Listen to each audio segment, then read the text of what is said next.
Hello all, welcome to masala magic cooking.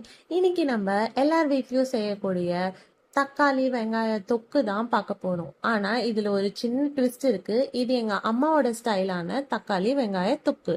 அதுக்கு first ஒரு கடாயை எடுத்துக்கிட்டு அதில் கடலை எண்ணெய் 2 டீஸ்பூன் ஆட் பண்ணிக்கோங்க. எண்ணெய் நல்லா சூடானதும் இதில் கடுகு போடுங்க. 1 டீஸ்பூன் கடுகு போட்டு கடுகு நல்லா பொரிஞ்சு வந்ததும் அதுக்கப்புறமா கடலைப்பருப்பை ஆட் பண்ணிக்கோங்க. எனக்கு கொஞ்சம் தக்காளி தொக்கு சாப்பிடும் போது கடலைப்பருப்பு வாயில் தென்பட்டா பிடிக்கும். ஸோ உங்களுக்கு இன்கேஸ் இது பிடிக்காதுன்னா அதை ஸ்கிப் பண்ணிக்கலாம். அதுக்கப்புறமா நான் கொஞ்சோண்டு கருவேப்பிலையை இதில் ஆட் பண்ணியிருக்கேன். கருவேப்பிலை நல்லா பொரிஞ்சதும் நான் இங்கே ஒரு 10 பல்லு பூண்டை நல்லா சின்ன சின்னதாக நறுக்கி அதையும் இதில் ஆட் பண்ணியிருக்கேன்.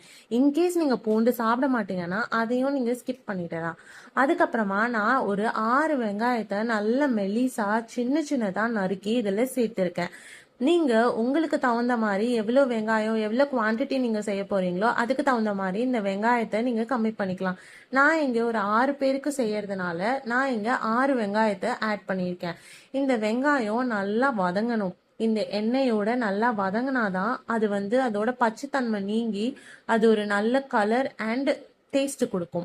இது நல்ல கண்ணாடி பதம் வர அளவுக்கு நீங்கள் நல்லா இதை வதக்கினே இருக்கணும்.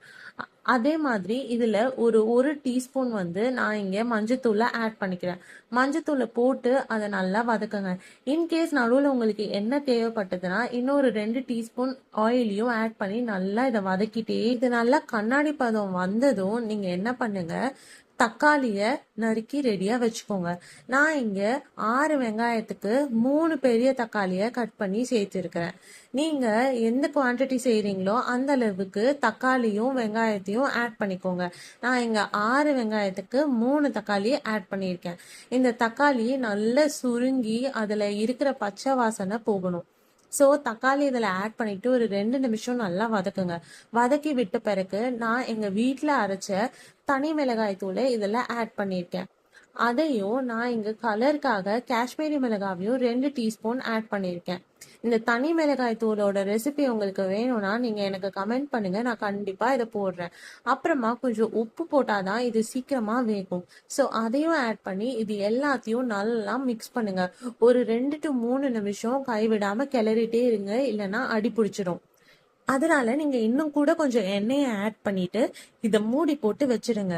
இது நல்லா எண்ணெய் பிரிஞ்சு வந்ததும் அதில் நீங்க லாஸ்டா இறக்கிறதுக்கு முன்னாடி கொஞ்சோண்டு வெல்லம் போட்டு இந்த மாதிரி எண்ணெய் பிரிஞ்சு வந்த உடனே நீங்க நிறுத்திடலாம். ட்ரை பண்ணி பார்த்துட்டு சொல்லுங்க. அடுத்த வீடியோல பார்க்கலாம். பாய்.